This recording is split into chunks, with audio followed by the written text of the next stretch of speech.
Hello, Will. Hello, David. Hello, DragonCon 2020. We are super happy to be part of this strange year's virtual DragonCon. Welcome and thank you for joining us for our movie Monsterification presentation. Woo! We are paleontologists. Yes. And we are science educators.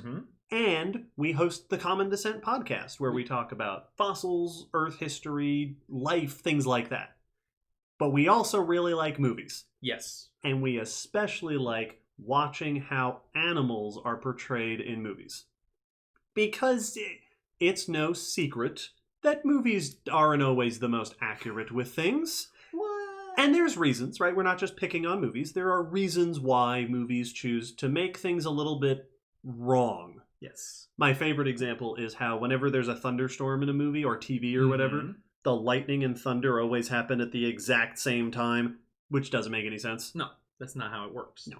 I always think of the defibrillators in films where... Clear. Yeah, clear. But they're always used to restart a heart, Right, yep, they flatline. We've lost them. And then they... But that's not what those do. Those stabilize. Stabilize a heart attack. Right. They defibrillate a fibrillation. And so that's not how it works, but it's more exciting.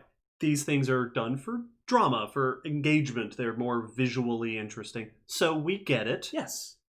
But also there are reasons for why animals do the things that they do. Here in the real world, right? There's logic behind what we see life do. And sometimes movies will break it with animals. Yes. Sometimes they'll tweak animals to make them friendlier. Yeah, more endearing. Right. Or more impressive. But this presentation is about the ways that movies tweak animals to make them monstrous. On our podcast, we like to talk about this. We call it Monsterification, which we describe as when a movie or TV show or video game or book, all of them, whatever, takes an otherwise normal animal and just gives it a few tweaks to its abilities, its traits, its behavior that make it make a little bit less sense as a real-life animal, but a little better suited to the role of a movie monster. That's what this presentation is about. And because we are science-y, nerdy folks, we have kind of categorized our favorite symptoms, tropes, tricks of the trade. Yeah. The ways that we commonly see movie makers do this, right? What common traits do they give animals that make them a little more monstrous? Yeah. In this presentation, we're going to go through a few of our favorites, and along the way, we're going to give you examples with clips from some of our favorite movies, or our favorite movies that show these things. Now, before we get started, one last thing. Why? Yeah, why is this worth talking about? Right, who cares? 3 things we think. Number 1, it's fun. Yeah. It's fun to point out the silly things that movies do. It's fun to criticize and nitpick and analyze movies. It's just a fun thing to do. Absolutely. You're at DragonCon. It's kind of what we do here. Number 2, it's informative. Right? Where movies do things for reasons, animals do things for reasons, and when you compare and contrast them, you can learn some stuff about why the things are the way they are. Yeah, it's interesting both from a film critique and from a animal behavior standpoint. And 3, it's also interesting from a cultural standpoint. Yes. We're surrounded by these movie depictions of animals. It kind of gets into our heads. It affects the way we think about things. The famous example is Jaws. Yeah. Right? The summer after Jaws came out, famously, beach attendance was significantly low. Because, movies can affect the way people think about stuff. Because even as much as we love movies, when you're bombarded in the nicest way, but when you're bombarded by these things 24/7 from all sides, it starts to affect the way you view the reality they are portraying. That's right. So in this presentation, our goal is to have fun, to learn some stuff, and to maybe reflect on our own perspective, our own mindsets that we've gotten from movies. So, without further ado, Will, would you like to introduce us to our first Monsterification category? Absolutely. One of the big things that movies do all the time with creatures, and it's probably one of the most standard, is to make them tough and strong. Yeah. Overly so. So strength and durability is our first category. And a great example of it is in this clip from Deep Blue Sea. So check it out.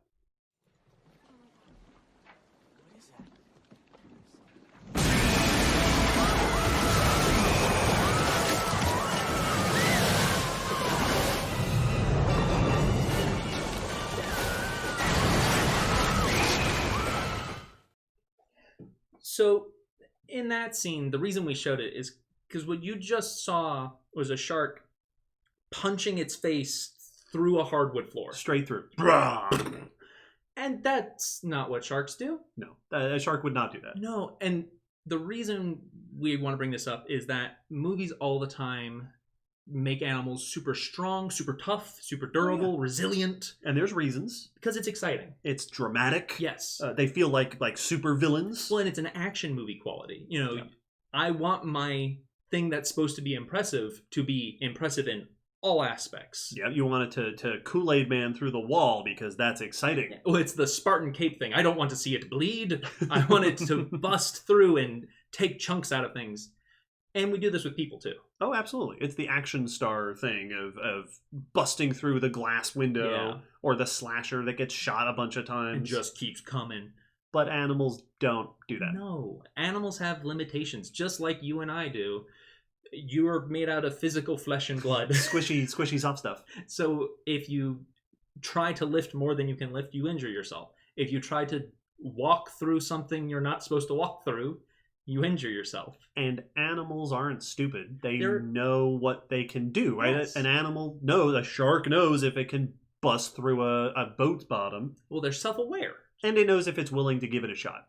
Because most likely it's going to get itself really hurt doing it. And that's really one of the big things is, like, yes, there are things that you can do. Like, I could run through a window. Yeah, you could bust through this wall if you really try. Charge through it, and then I'm going to go to the hospital. Yep, like I said, the action movie hero going through the glass window and not getting shredded. Lacerated. By all the shards of glass.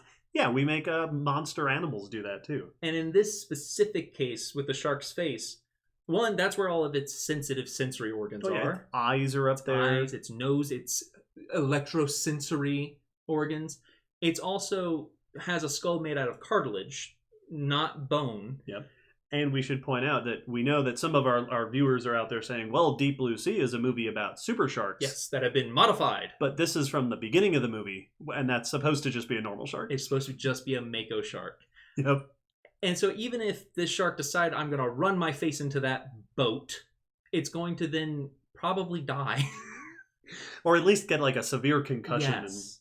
Now, one of my favorite things about this super strength trend in movie animals is that we often think about it. You know, the fun examples are big, strong animals busting through stuff. But you can also get it with little tiny wimpy animals, like in this next clip from the original, from my childhood, our childhood. Nostalgic one. The 1995 Jumanji. Take a look. And, It's okay. It's okay. It's just a bug. But we're safe in here. See? We're fine. As long as we stay low, you can't get through there too far, okay? Don't you worry. We're fine. Okay. He can't get us in here. He can't get through the glass. We're safe. Either one of you know how to drive? Now, that clip, we've taken a step over from a shark busting through a floor to a mosquito. Yep. Busting through glass. Yeah, dismantling a car. A glass. And my favorite part, we talked about that animals would get hurt doing it, right? Regardless of the fact that a mosquito is a tiny thing made of paper. Yes. But it's in the clip, it's doing it with its proboscis. Like its little super thin needle nose. And I know that some people might be like, well, yeah, but they puncture our skin. But their proboscis is not like a metal needle. It's actually cutting through your skin. Very, very thin and sharp. So it's not a stabbing weapon, it's a insertion. Yeah, it's certainly not a bludgeoning tool. No. It's not a glass an cutter. Ice pick. So, super strength, durability, right? Being able to do feats of strength and resilience. What else? What's our next category? Well, another thing you might have noticed with that mosquito is it was huge. Oh, yeah, it's real big. That's like a drain a baby big mosquito, as they're called. Hide your kids. And that's another thing movies do. If there's a cool animal, you know what would make it cooler? Make it big. Yeah, they do that a lot. Yeah, give it the Mario mushroom.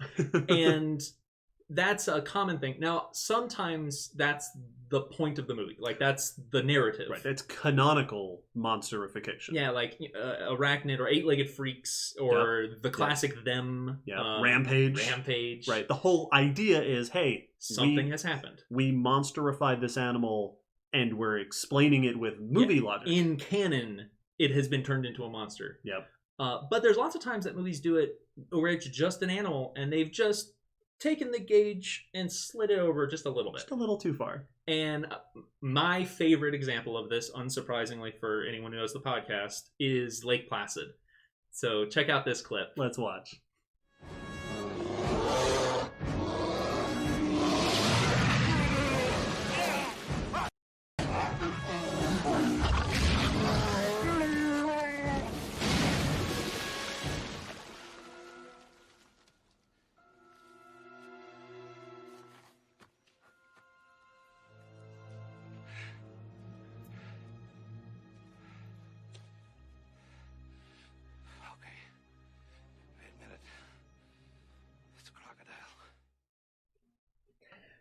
So that crocodile in Lake Placid, the whole premise of that movie is there's a crocodile in Maine that's not supposed to be there, and it's huge. Enormous. The size they cite in the film is 30 feet long.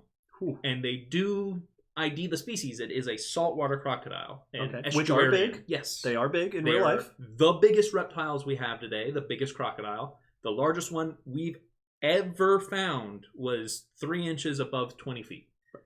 Which is still big. That's massive. Very big. That is a skull that is going to be like this. Like, that's huge. But animals come in like regulation sizes. Well, for the most part. Like the strength, they obey physics. Yeah. You know, that's not to say that there haven't been crocodiles that big, but you can't just take a species and just keep making it bigger. Like, when that happens to people, we get heart issues. You know, gigantism in humans is not healthy for humans because we're supposed to be about this big. And there are, you know, you'll often hear the common knowledge that reptiles will grow their whole lives. And that's not really true for the most part. Yeah. Animals like crocs, like us, reach adult size and then more or less stop growing. And even though, like, in the category where they do kind of keep growing, it's in weight, not size. Right. Like, they get bigger. They get to a certain size and then they just get fat. Like us, they reach a certain size and then they get bigger. You know, my favorite example of the supersize is the movie Anaconda. It's pretty good. And the reason that I like it so much is because they put this trope in the opening shot of the movie. The crawl. The first thing that happens in the movie, that's about an alligator, that's different, is this text that comes up that describes anacondas badly. And it says, in some cases, they're known to grow to 40 feet. They're not. Anacondas, on record, the largest, are about the same, 20 feet long. And what gets me about that, both of these examples, you have a snake and a croc in the real world that grow to 20 feet. And I want to, like, talk with the filmmakers and say, was that not enough for you? Do you not know how much 20 feet is? Are you not entertained?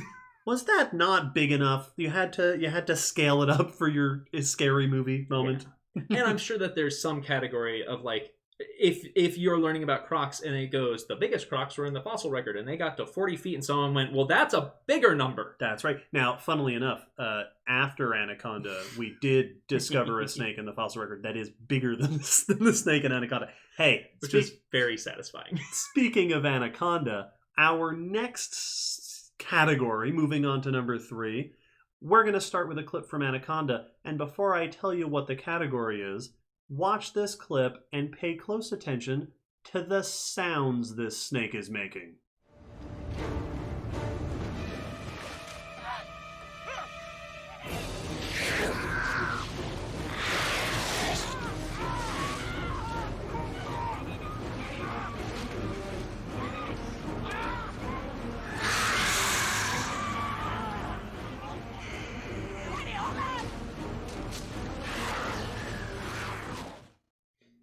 So in that clip, we see a large snake, 40 feet long, screaming like a banshee. Just the most ridiculous, shrieking, growling, roaring. Well, it was angry. I don't know how many people out there have experience with snakes. They don't make noises like that.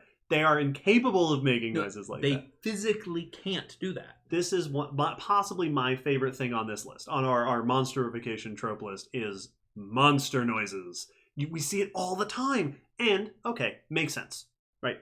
Noisy things are scary. Yes. Monsters roar and growl and screech. And movies are a visual auditory event. Like, right. Sound is half of it. Yeah, someone's whole job, many people's whole job in a movie is putting the sounds to places. Yes.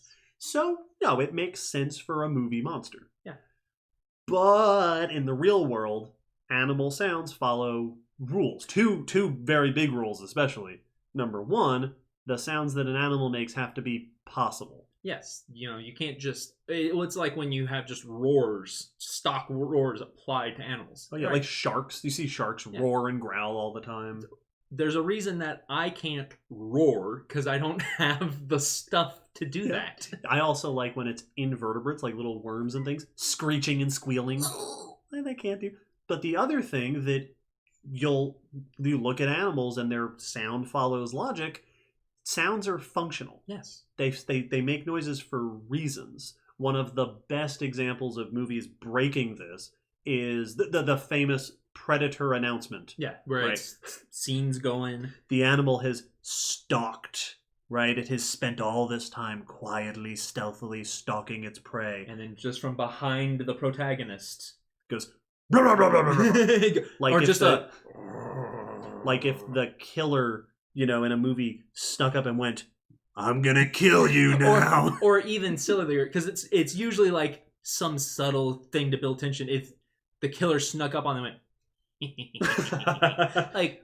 So, and like now, animals, of course, do make noises. Yes. Right? Territorial animals will make noise to try to get you out of their space. Social animals will use it to communicate of like, hey, I don't like you. Right. But if you're hunting something, for example, you're not going to scream at it because that doesn't...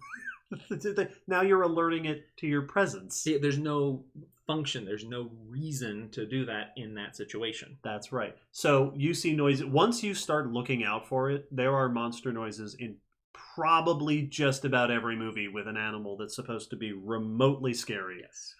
All over the place. Now, I really like the noises category, but our next category is fairly interesting. Yes, this is actually one of my favorites. So one of my issues with sound is that it also often makes them seem kind of dumb, that they're just involuntarily making noise all the time. Right, like a baby. Yeah, that just I don't know what else to do with all of this energy.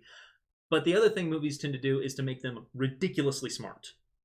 Unreasonably smart, or to at least do things that don't make sense behaviorally. Right. Human-like in their intelligence and intention. And so the clip we have for this is from the movie Willard, which is one of my favorites. And to give you the premise, because intelligence is also a more subtle thing to observe, this is a movie about a very antisocial person who befriends a bunch of rats, except for one very big rat, Ben, who they don't get along, and they have a rivalry throughout the whole film. So this clip is actually two clips spliced together. Edited for time. Where we're going to see a thing happen, and then a rat react to it. Yes. Let's watch.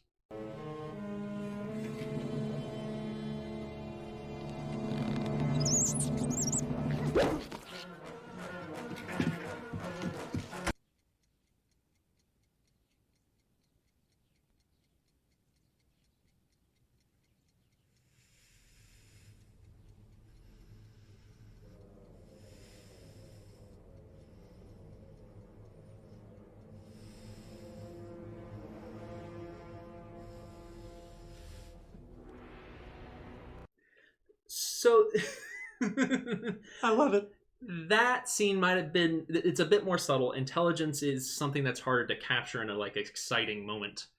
But the whole movie, Willard, the human, and Ben, the big rat, have been at odds because they just can't agree who's in charge. So that first clip is Willard attacking Ben, trying to chase him out of bed with a cane. And then wakes up later, and the cane has been destroyed. Chewed to pieces. While Ben is sitting ominously and threateningly on the side of the room. And so the whole film centers around this battle of wits between a man and a rat. Now, intelligence and intention, right? It's intention, right? This is a threatening thing. Exactly. It's not just that I happened to chew on your cane and then was sitting here when you caught me. I'm sending a message. Yes, the scene is very clearly like, here's the dead horse head in your bed. Exactly. And that's, once again, from the movie perspective, scary. Because if you have a villain, a mindless villain is not as scary as one who is outthinking you or is a step ahead of you. Right. Plotting, scheming, problem solving. Absolutely. So typically they'll make animals smart enough or at least do things that should require that kind of plotting and scheming. Right. And thinking ahead. Now, we're not saying that animals can't be smart. No. Many smart animals. Tons of smart animals. There are problem-solving animals. Absolutely.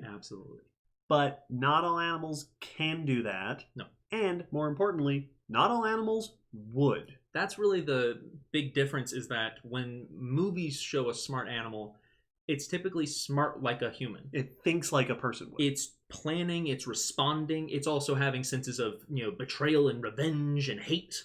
Right.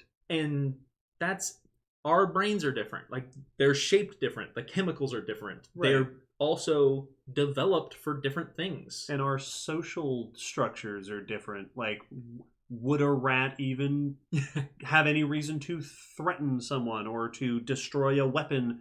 Why would they be thinking that way? And this isn't like a super rat. No. This isn't like Deep Blue Sea, where the point is that the sharks are monster smart. Exactly. There's not a Planet of the Apes backstory to these rats. Right. It's just a rat. It's just a rat. And so it's a symptom of the bigger umbrella of anthropomorphizing animals. Right. You're making them act like a human super antagonist would act. Giving them human qualities, and in this case, human villain qualities. Yes. Now, if I may, I have another clip to show, which is an intelligence clip. It's more than just intelligence, really. This is another clip, a duplicate, from Jumanji. And I like this clip because this is an opportunity for us to point out that though our presentation is about monstery animals, it can happen to other life forms too. Now, as you watch this clip, keep an eye out for the intelligence, but also for the other symptoms we've been mentioning so far in the presentation. Because they usually come in kind of a package deal. They do. See how many you can spot in this clip. Wow, they're beautiful. Oh, yeah, they're beautiful. Don't touch the purple ones. They shoot poisonous barbs. And definitely stay away from the pods. The big yellow ones. What big yellow one?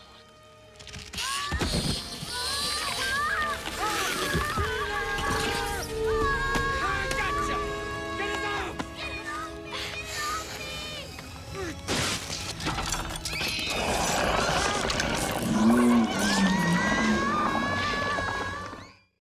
I love that movie so much. It's so good. So in that clip, we see a bunch of plants attacking a bunch of people. Which, right there. Right there, right up. Well, the thing that gets me with this sort of intelligence intention angle is that the big plant, the vines, somehow know to sneak under the carpet. Yeah, like to stealthily approach. Before that scene, you saw it enter the carpet and slowly creep across the room. And also, Robin Williams mentions that the flowers will shoot poison darts. And later in the movie, we see it shoot at people. Which implies that the plants somehow know where the people are. Well, that they have a targeting system. That they can aim, which is great. But then that clip is full of different monsterification traits. The plant is super strong. I mean, yeah, it not only drags them across the room, but like under furniture. Oh, yeah. It's like flipping chairs and tables. Busts out of the grate. And then, my favorite trait, that plant sounded scarier than I think any other thing we've seen in any of these clips so far. They're just tons. It's growling and it's roaring and it's making noises. It's ridiculous. I love it. It's pretty great. Well, and I like it too because this is the monster plant is a trope. Like, that's absolutely. A thing that there are man-eating plants out in the darkest depths of the jungle. And so this is like a classic cliche just in storytelling. Speaking of classics and cliches, our next category, our last big category, which has a couple of subcategories. Yeah. We're going to talk about single-mindedness as a movie animal monster trope. And this has a few different levels to it. We're going to show a couple different examples.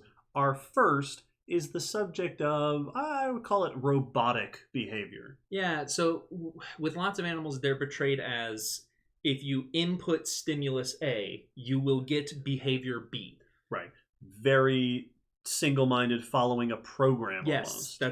that they cannot help themselves but to respond to a stimulus, a situation, a certain set of conditions. When the right ones and zeros are put in front of them, they must process that subroutine. Which is great if your villain you need it to be a robotic, unstoppable creature. Well, and also it's the video game thing of we need our good guys to have a solution, and if when you hit the big red button, the bad guy runs over to it, well then now they can beat the enemy. So our clip is going to show a really classic version of this, the classic version of this. And so this is a scene from Finding Nemo with our friend Bruce. Jimmy! Ow! Oh, Are you okay? Ow, ow, I'm ow. so sorry. Hey, you really clocked me there. You want bleeding? Oh. Ow, ow, ow. Dory, are you okay? Oh. Oh. That's good. Intervention! Just a bite! Now you hold it together, mate! Remember, Grace, Fish are friends, not food! food! I'm having fish tonight! Remember the steps! So that's the classic trope, the blood in the water. Yep. Sharks in movies for years and years and years have been following this cliche. Well, and it's so cliche that they even use it as lines. Like in Iron Man 2, he said there will be blood in the water. Oh, yeah. And the whole idea is based off the fact that sharks can have a ridiculous sense of smell, and they can smell a drop of blood in a ridiculous amount of gallons of water. I don't have the numbers in my head. Right. And it's not untrue. They absolutely can do that. Yep. And it is further bolstered by during feedings, like tourist feedings, you can get feeding frenzies where the sharks get whipped up into this, hyper aggressive feeding behavior. But the trope is this, like you were saying, the kind of video gamey idea that if a shark smells blood, it instantly fixates and becomes a killing machine. That it is transformed, that it is immediately triggered into that feeding frenzy. Right. And we see that you see it in shark movies. There's a lot of movies that'll have the monster animal react to a sound. Yep. Just some sort of stimulus. I mean, the Meg did the vibration in the water. Yep. And they're just we'll send the little toy out there and the animal will attack it because that's what it does. Yes. It has to kill and attack the thing. And the issue with this is, one, that's not how sharks work. Like, just or any animal. Factually, when they smell blood, they just smell blood. Like, Right. Do you go into a feeding frenzy when you smell steak or salad? Well, Yeah, I mean, but like, but no, the point you choose to. Well, and the other thing with sharks is that sharks, if you think about it, they live in the ocean. They're surrounded by the smell of food all the time. Exactly. Like, they're not mindlessly going after. They're making conscious decisions. This is a little bit the flip of the last category of animals acting too intentional, too intelligent. This is animals not acting intentionally enough. Where they are slaves to their instincts. Yeah. And yes, there are situations where like bug zappers, where certain frequencies of light, you can trick an insect into killing itself. But especially for complex predators like a shark and other animals, it's just not realistic. And it beggars the question of, if they actually function that way, how have they survived? Like, how have they not been running into deadly situations? Another example of that kind of thing is you'll see the drive for food. Yes. Right? A subcategory we might call gluttony, which is the mindless eating machine. They are here to consume. It's what they say in Jaws. They eat and make baby sharks, and that's all they do. Okay, well, no. Well, we mentioned the beginning of Anaconda, and in that same screen, the opening crawl, where they discuss the size of anacondas, there's also a line that says that unique among snakes, they're not satisfied by a meal. They'll regurgitate their food and chase you for the joy of eating you. For the thrill of the kill. No. Animals work real hard to get their food. They're not just going to keep eating and eating and eating, because also you get full after a while. Well, and every time that you go to eat is a chance to get injured. Yeah. Like you now savor... you have to kill another thing that's going to fight back and potentially hurt you. Now, one of the things that I really like about using that clip, because there's 100 examples we could use for that. Oh, yeah. But I like using that clip because it gets across the point that this isn't just a thing that happens in, like, monster movies. It's not just when they're trying to make a scary film. No, it shows up even in our kids' films. Mm-hmm. And hey, speaking of which, our next clip is going to lead into another sort of subcategory of this single-mindedness aspect. This time, hyper-aggression. To the point of, like, the animal disregarding logic and reason and self-preservation to just be aggressive and attack. This clip comes from the terrifying movie, The Little Mermaid. Check it out.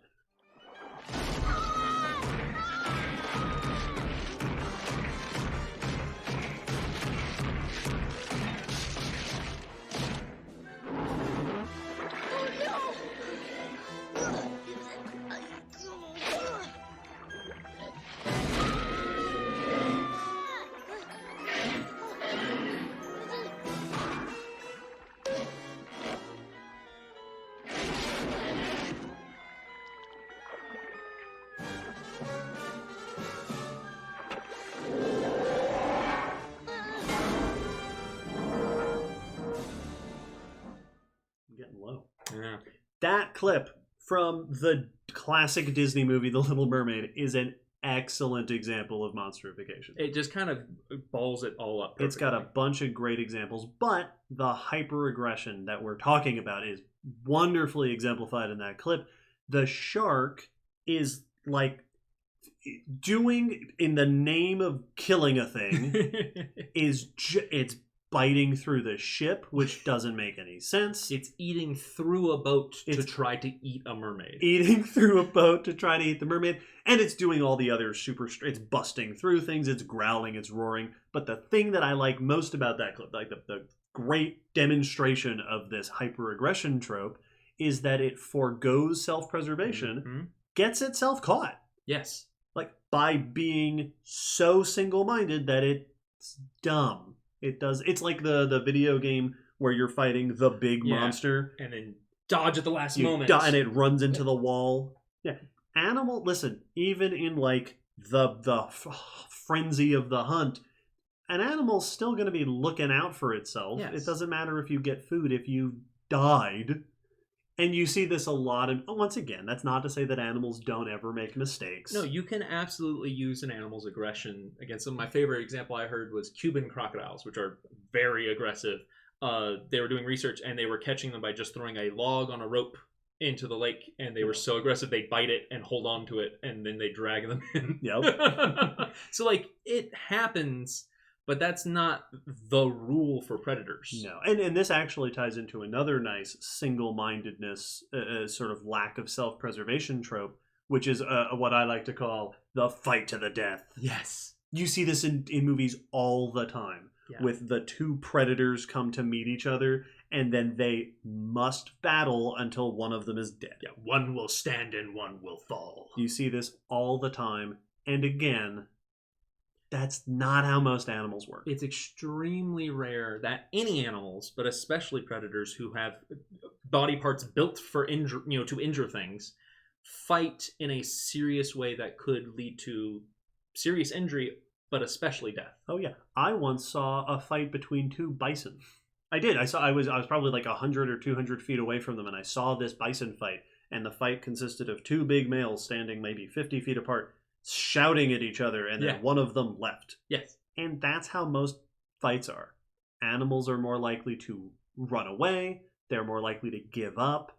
There are very few examples of animals that will actually fight each other to the death. Even if one's trying to eat the other, if it becomes difficult, the predator's gonna leave instead of getting itself hurt. Yeah, absolutely. Well, I mean, think of it as most bar fights or most school fights, if you've ever seen them. Yeah. Where most of the fight is, hey, you stupid. Oh, you stupid. And Yeah. then the barkeep goes, hey, break it up. Yeah. And there's a couple of punches, Yeah. and then it's over because you don't want to murder each No other. one's plan was to go to the hospital. And now you may have noticed that clip also there's a trend happening here. Yeah, that was our third shark. Sharks might be the most common victims of movie monsterification. Yes, and it shows in how we treat sharks in the real world. Sure does. I think a really great way to show that in the scene we just saw is in The Little Mermaid, a world full of magic and mermaids, where her best friend is a talking fish and her other best friend is a talking seagull, a gull, and all the fish have a band together. The shark is a mindless, mute eating machine. Yep. Which also, it's a cartoon, but in that shark got stuck in the thing. It's not getting out. No, it's dead now. That's a dead shark. You murdered that shark, Ariel. Now, shame on you. Now, we've gone through a long list of our favorite monsterification tropes. We are at the end of that list. There's more to come. Yes. But before we get into the next stage, let's pick a clip that just encapsulates just about everything that we've talked about. What I think is the best example in a movie of monsterification at its best. The magnum opus of monsterification. Which also makes it one of my least favorite scenes in any movie. It's painful. Ever. Good movie. I like this movie. I like Jurassic World. Not a bad movie. I enjoy it. This scene. Now, before we go into the scene, some of you might be going, well, prehistoric creatures. Yes, also animals. Yeah, they're just animals that are dead now. Even though movies like to treat dinosaurs and stuff as kaiju. Yeah, it's kaiju. Speaking of Jurassic World, they're still just animals. Yes. Right? They were once animals and they are just as susceptible to being monsterified as any. This scene does not feature dinosaurs, however. This is, in my mind, the infamous pterosaur sequence from Jurassic World.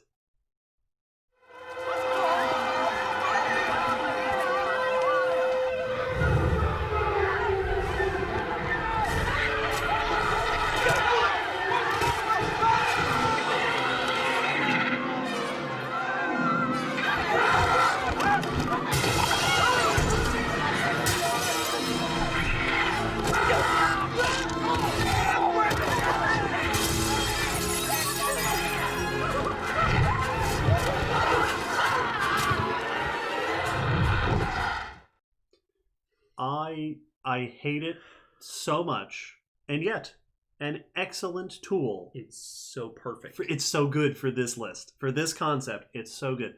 They're busting through glass. Yeah, and not stopping, flying through glass. Straight through like an action movie. They're doing the super strength thing. They're picking people up. Even though they're just the same size as the person. That's right. Also, side note, pterosaur feet are flat for walking. They're not grippy feet like birds of prey. They can't grab stuff with their feet. It's flat. That's a side note, but you should know. Important knowledge everybody should know. They're picking people up. It's also doing the hyper-aggression thing. Yeah. My favorite is that it's not only is it a bunch of animals diving into a panicked herd, but also the small pterosaurs, which are meant to be Dimorphodon, are attacking full-grown humans. Yes. Which probably weigh 5 or 6 times what that animal weighs by themselves. Not like a pack hunting thing, one-on-one taking down one of us fighting a grizzly bear. Or a house cat being I'm going to eat that human. Yeah. Once again, self-preservation. Also, the screeching and the squealing and the screaming, these are murder demons. Yes. It's so silly. The extra level of silliness, once again, is they're zoo animals. That's true.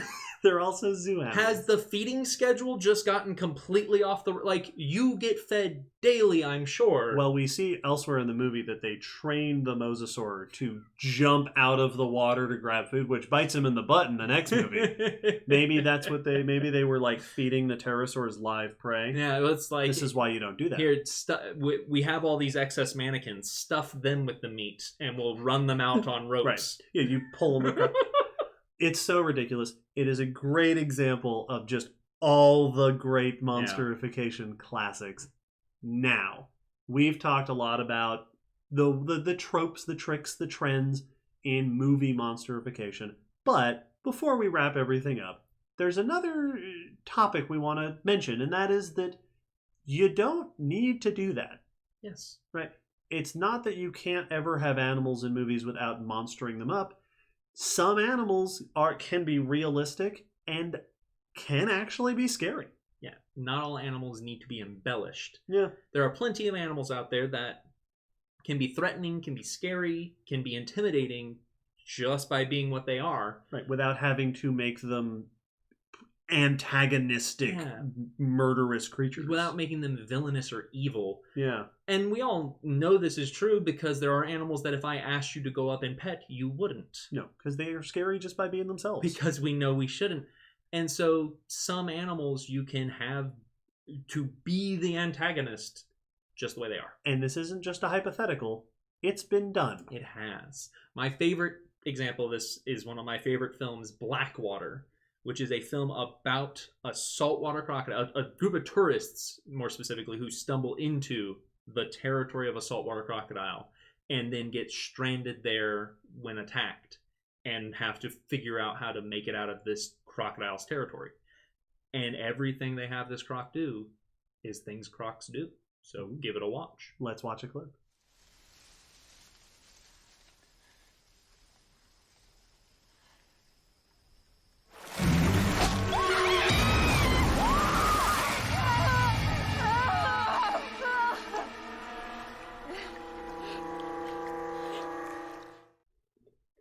I love this movie so much. That's a good movie.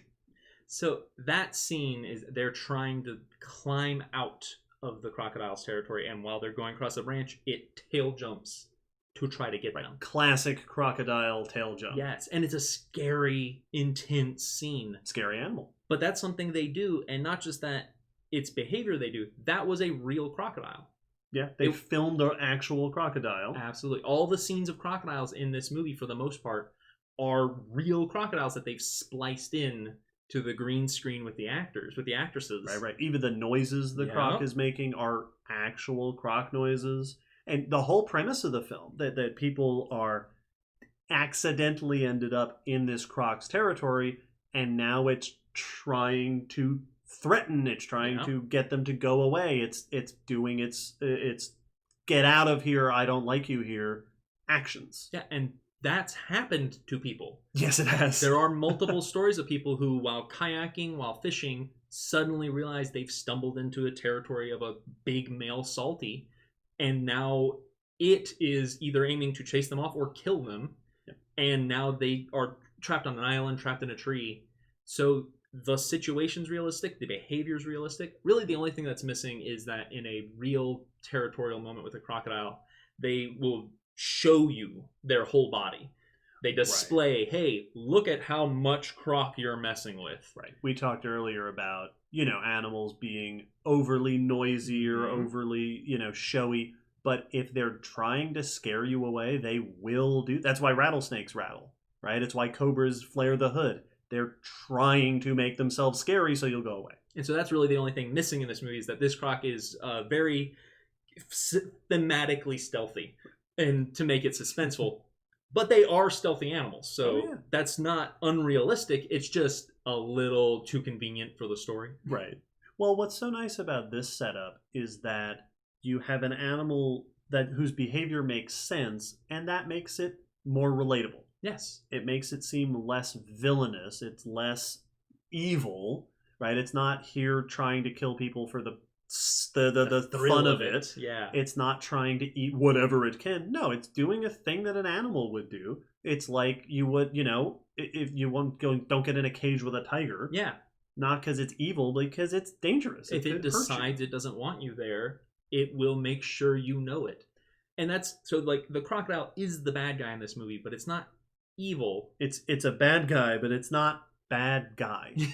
It's not the villain. No. It's just doing its thing. And, you know, I think that movie's a great example of how you can have an animal doing mostly fairly realistic behaviors and still evoke that sense of scariness, of danger. And one last clip. We're going to show one last clip that is along the same lines of how you can take an animal's fairly realistic behavior and create a scary scene. And in this case, one of the most iconic scary movie scenes of all time. This is Jurassic Park.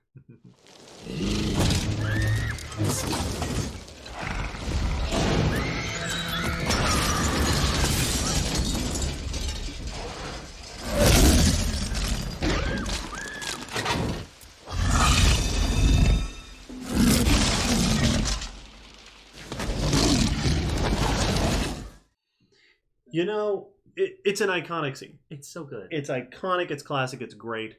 One of the things that I like the best about it is that the T-Rex in that scene is, for the most part, within reason, I guess, being curious. Yeah, it's just investigating this new thing. It's not being monstery. It's not, screaming and squealing. It's not trying to kill everything. It came across a new thing, and it's playing with it. Yes. It's peeking inside. It sees that there's things in there. The best part of that, and one of the things that I like about that clip that we showed specifically, is the part with the tire. Yeah. It's acting, and this is probably not unintentional, like a dog. Yeah, it has found this new object, and it is feeling it out and taste testing it and chewing on it. Yeah, it's like if you give your dog a box or one of those toys that you put the treats inside and they start messing with it. It's enrichment. Right? This T-Rex is at the zoo.